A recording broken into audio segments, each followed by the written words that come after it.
దిల్షు నగర్ దగ్గరలో ఉండే మారుతి నగర్ కాలనీ దగ్గర ఉన్న సో ఇప్పుడు అక్కడ గ్రిల్స్ ఆ తీగలన్నీ కనిపిస్తున్నాయి కదా. అటువైపు మనకి మూసీకి సంబంధించిన పరివాహిక ప్రాంతంగా ఇది గుర్తించడం అండ్ దాంతోపాటు ఇక్కడ మార్కింగ్ కూడా చేసిన పరిస్థితి ఉంది. కానీ ఇవాళ మనం చూస్తుంటే ఈ ఒడ్డున ఎక్కడ చూసినా మనకి కోర్టుకు సంబంధించిన నోటీసులు వాళ్ళు స్టే తెచ్చుకున్నవి మాత్రం మనకు కనిపిస్తున్నాయి. సో అక్కడ గేట్ దగ్గర చూసిన పరిస్థితి ఇగో ఇక్కడ కూడా ఆల్రెడీ వీళ్ళు ఒక హౌస్ ఉందిగా, this house is under protection order అని చెప్పేసి పెట్టుకోవాల్సిన పరిస్థితి. సో ఒక్కసారి ఇంట్లోకి వెళ్దాం, మనం వీళ్ళతోనే మాట్లాడదాం ఎందుకు ఇట్లా ఫ్లెక్సీలు మరీ ఏర్పాటు చేసుకున్నారు. ఎందుకంటే ఇంకొంతమంది మనం చూస్తుంటే ఆర్డర్ కాపీలు ఇంట్లలో పెట్టుకొని తిరుగుతున్నారు, ఇంకొంతమంది అయితే ఇగో ఇట్లా గేట్ దగ్గర ఫ్లెక్సీలు ఏర్పాటు చేసుకున్న పరిస్థితి. సో ఎందుకు ఇట్లాంటి సిచ్యువేషన్ ఉంది? మీ పేరేంటమ్మా? రాధాలక్ష్మి. ఎన్ని సంవత్సరాల నుంచి ఉంటున్నారు ఇక్కడ మీరు? మేము 20 ఏళ్ళు అవుతుంది ఉండబట్టి ఇక్కడ. 20 ఏళ్ళకి మొన్న కట్టినాం. మొన్న అంటున్నారు. ఎన్ని నెలలు అయింది గృహప్రవేశం చేసి మీరు? 7 మంత్స్ అయింది. 7 మంత్స్. సో ఇక్కడ రిజిస్ట్రేషన్స్ కావచ్చు లేదా ఆ 7 monthsకి మీకు ఎక్కడైనా అనిపించిందా ఇది మూసి ఒడ్డునుంది కావచ్చు, రివర్ బెడ్కి సంబంధించి కావచ్చు, అట్లాంటివి ఏమైనా న్యూస్ వినిపించింది ఎప్పుడైనా? ఎప్పుడూ వినిపించలేదు మాకు. ఇప్పుడే ఈ రేవంత్ రెడ్డి వచ్చిండుగా ముఖ్యమంత్రిగా, ఇప్పుడే స్టార్ట్ చేసిండు ఆయన. అది కూడా మొన్న 1 month బ్యాక్ 2 months బ్యాకే కదా స్టార్ట్ అయ్యింది. అంతకుముందుకు అయితే ఎవరు అనలేదు కదా. ఈయన ఎన్నుకోవడం కానీ ముఖ్యమంత్రి అయినాక కూడా మొన్న ఒక 2 months నుంచే ఇక స్టార్ట్ చేశారు వీళ్ళు. అప్పుడు అంతకుముందుకి అసలు ఎవ్వరూ ఏమనలేదు. అన్నీ రిజిస్ట్రేషన్ అయితే చేయించారు కదా. పట్టాదారులో మేము కబ్జాలు చేసుకొని కట్టుకోలేదు, పక్క పట్టాదారులో ఉన్నాం మేము. మరి ఇక్కడ డబుల్ బెడ్రూమ్లకు వెళ్ళాలి మీరు, ఇక్కడ అక్కడ మీకు ఏర్పాటు చేస్తామని అంటున్నారు, ఏమంటారు మీరు? వాళ్ళు చేస్తున్నారు. డబుల్ బెడ్రూమ్ ఆయన ఇచ్చిండు, ఆయన కట్టిండు డబుల్ బెడ్రూమ్లు. ఆయన కట్టమని చెప్పండి, ఫస్ట్ కట్టమని చెప్పండి. ఆయన కేసీఆర్ కట్టిన డబుల్ బెడ్రూమ్లో నువ్వు తోస్తా అంటున్నావు. నువ్వు కట్టు ఫస్ట్, నువ్వు కట్టి చూపి మాకు. నువ్వు చేసేది చాలా ఉంది. ఈ మూసి పక్కకి ఏదో సగం తిందామని చూస్తున్నాడు ఆయన, అంతే. మమ్మల్ని రోడ్డు మీద వేద్దామని చూసిండు, రోడ్డు మీద వేస్తున్నాడు. పిచ్చి కుక్కలం అయిపోతున్నాం తెలుసా మేమైతే. నిజంగా జ్వరాలు వచ్చి ఆగం అయిపోతుంది. పిల్లల చదువులేంది, మాదేంది, మా పనులన్నీ ఇక్కడ ఉన్నాయి. నువ్వు ఎక్కడనో చూపిస్తా అంటున్నావు. అక్కడ పోయి మేము ఏం చేసి బతకాలి చెప్పు? ఏం చేసి బతకాలి నేను? మా హస్బెండ్కి కొంచెం హెల్త్ బాగుండదు, మా పిల్లల్ని 2 వేసుకొని నేను ఎక్కడ పోవాలి?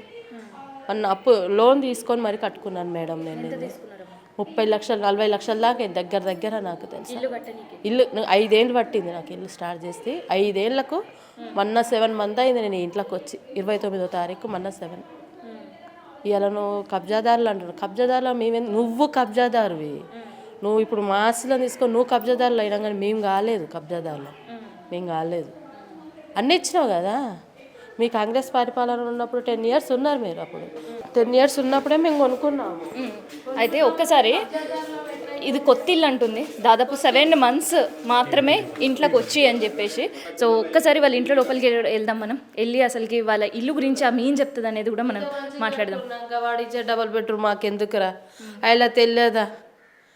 ఇస్తుంటప్పుడు తెలియదా? మేము కబ్జాదారులం కాదు నాన్న, మేము ఓనర్స్. పక్కా పేపర్లు ఉన్నాయి మా దగ్గర, అన్నీ ఉన్నాయి, కానీ కబ్జాదారులం అని అంటున్నావు. ఇప్పుడు మా కాంచి నువ్వు తీసుకుంటు, నువ్వు కబ్జాదారునివి. ఎవరికో ఇస్తా అంటున్నావు, ఇదేదో సుధీకరణ అంటున్నావు. అది కాదు, ఎవరికొరికో ఇస్తాడంట. పెద్ద కాంప్లెక్స్లు కట్టుకుంటాడంట. కట్టుకొని వాళ్ళు మునుగరా? మరి మూసి వైపు ఉన్న వాళ్ళు, ఇప్పుడు మూసి వైపు ఉన్న వాళ్ళు మునుగుతారు. వాళ్ళు అక్కడనే బతకనిద్దామా, వాళ్ళని అన్నే ఉంచుదామా అని అంటున్నావు నువ్వు. కానీ వాళ్ళు మునగరా? మరి వాళ్ళు పెద్ద బిల్డింగ్లు కట్టుకొని ఇక్కడ ఉంటారు కదా, పార్కింగ్ ఏదో చేస్తా అంటున్నావు కదా, వాళ్ళు మునగరా? మేము ఎప్పుడు మునగలేదే, ఎప్పుడు వరద రాలేదే మాకు. ఇన్నేళ్ళ నుంచి ఇంత వారికి ఆయన పుట్టలేదు. ఆ వరద వచ్చినప్పుడు అతనే పుట్టలేదు. అప్పుడు వచ్చింది ఎప్పుడో జమాన్లో వచ్చిన వరద, కొన్ని సంవత్సరాల. మన తాత ముత్తాతలు ఏ తాతలు పుట్టిరో పుట్టలేదు. అప్పుడు వరద వచ్చినందుకు ఇప్పుడు వరద వస్తుంది, మునిగిపోతారు అని ఏదేదో చెప్తున్నాడు. కానీ అంత వేస్ట్ మాటలు అయ్యి, బాగా మాటల గారిడి. ఫస్ట్ నుంచి రాజకీయాల్లోకి వస్తున్నప్పటి నుంచి కూడా మాటలు గారడి చేసిండు. అదే మేము మోసపోయినాం. నేనైతే మోసపోయింది మేము. అది బాగాలేదు ఆయన పరిపాలన. ఆయనకు చేయడం రాదు. ఏదో అంటారు చూసినాం, చిన్నరాజుని తీసుకుపోయి పెద్దరాజుల స్థానంలో పెట్టినట్టు ఉంది ఇప్పుడు ఆయనది. ఏం తెలియని ఆయన తీసుకుపోయినాం, గద్ద మీద కూర్చోబెట్టినాం. గది 6 ఏమన్నా పథకాలు అన్నాడు కదా, అన్ని భ్రమలో పెట్టిండు మమ్మల్ని. అయితే భ్రమలో పెట్టి ఆడ ఉంచిండు, ఎక్కిండు. ఇక మాకు పేదోళ్ళ మీద ఇక పడ్డాడు, మా మీద పడ్డాడు. మీరేమో పేదల మీద పడ్డారు అంటున్నారు, ఇదేమో ప్రజాపాలన, ప్రజల రాక్షస పాలన, ప్రజాపాలన కాదు, రాక్షస పాలన.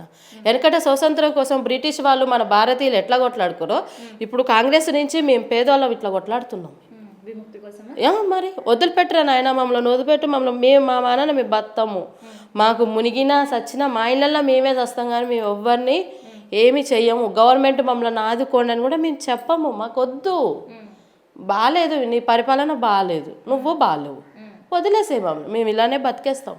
కూలినాలు చేసుకొని బతుకుతాం మేడం. ఇక్కడ అందరం కూరగాయలు అమ్ముతారు, కొందరు చిన్న చిన్న డ్యూటీలు చేసుకుంటా బతికేటోళ్ళం మేము ఇక్కడ. ఇవాళ వచ్చి కబ్జాదారులం కాదు మేము, ఓనర్స్. పక్క పేపర్లు ఉన్నాయి మా దగ్గర, కబ్జాదారులు అంటున్నారు. భయం వేస్తుంది తెలుసా. మా పిల్లలు అడుగుతారు, మమ్మీ మన కబ్జాదారులమా మమ్మీ, కబ్జా చేసుకొని ఇల్లు కట్టుకున్నావా, ఎందుకు మమ్మీ అట్లా కట్టుకున్నా, అట్లా ఎందుకు కట్టినప్పుడు తెలియదా మీకు అని అంటున్నారు తెలుసా మా పిల్లలు. ఇప్పుడు ఇంట్లోకి రాగానే మేడం ఇల్లు కూలగొడతారా, ఇట్లా ఏడుపు వస్తుంది తెలుసా మాకు. అట్లుంది మా పరిస్థితి. ఇంత మంచి ఇల్లు ఎట్లా పోగొట్టుకోము చెప్పు, కష్టపడి రూపాయి పక్కకి వేసుకొని కొనుక్కొని చేసుకున్నాం. అలా తెలియదా మీకు, అదే నేను అడిగేది, అలా మీకు తెలియదా, తెలియక ఇస్తున్నారా మీరు మాకు. మీ కాడికి మేము వచ్చినప్పుడు మాకేం తెలియనప్పుడు మీ కాడికి వచ్చినప్పుడు ఇది FTL బంపర్ జోను అవన్నీ చెప్పాలి. ఇప్పుడు కొత్తగా పెట్టండి ఈయన FTL అని, బంపర్ జోను, బెడ్ అదే మూసి బెడ్ అని, రివర్ బెడ్ అని ఇప్పుడు కొత్తగా పెట్టినావు. నువ్వు అంతమందికి ఏం చేసినావు, ఏం చేయలేదు కదా. ఎలక్షన్స్ అప్పుడు చెప్పిండ్రా, ఏం చెప్పలేదు. ఈ 6 పథకాల గురించే చెప్పిండు ఆయన. 6 పథకాల గురించి అందరం లేడీస్, అయ్యో నాకు నేను తెలుసా, ఆయన లేడీస్కి మహిళకు 2500 వేస్తా అన్నాడు. చేసినా తెలుసా, నేను అకౌంట్ ఓపెన్ చేసా, ఏం లేదు అసలు. అకౌంట్ ఓపెన్ చేసి వస్తాయిలే, నా పిల్లల ఖర్చులు అవన్నీ వస్తాయి కదా, నా ఖర్చులో పర్సనల్ ఖర్చు ఉంటుంది కదా మనకు కూడా లేడీస్కి అని నేను అకౌంట్ కూడా ఓపెన్ చేసినా తెలుసా. బ్యాంక్ వాళ్ళని పట్టుకొని అకౌంట్ ఓపెన్ చేసినా నేను. ఏది లేదు ఇంతవరకు. ఇప్పుడు 10 నెలలు అయింది, 10 పడ్డట్టే కదా మన్నడికి, ఇంతవరకు ఏది లేదు. ఒక్క బస్సు ఒక్కటి ఫ్రీ పెట్టిండు, మొహాన పడేసి లేడీస్ మీద. ఆడికి ఖుషి అయిపోయినాం. ఇక కత్తిమ 5 పథకాలు కూడా వస్తాయి అనుకుంటే 9 నెలలు 10 నెలలు అయిపోయింది నేను వచ్చి. ఇప్పుడు ఏమొచ్చింది, ఏమీ రాలేదు. పోతే మా ఇల్లు మాకే, మా గూడు లేకుండా చేస్తున్నాడు, మా గూడు లేకుండానే చేస్తున్నాడు. అమ్మ 2500 గురించి ఆశపడ్డారు వస్తాయని. బతుకమ్మకు పోయినేడాది మహిళలు కేసీఆర్ ఇచ్చిండు, లేదు తెలుసా, లేదు బతుకమ్మ చీరలు అసలు లేదు, ఇవ్వలేదు. ఆడపిల్లలు అంటారు, నా అక్క చెల్లెలు అంటాడు, నా తొడబుట్టిన వాళ్ళు అంటాడు, అన్నీ బత్మస్ మాటలు మాట్లాడిండు. మాకైతే మా చెవులు అయితే పూలు పెట్టేసిండు.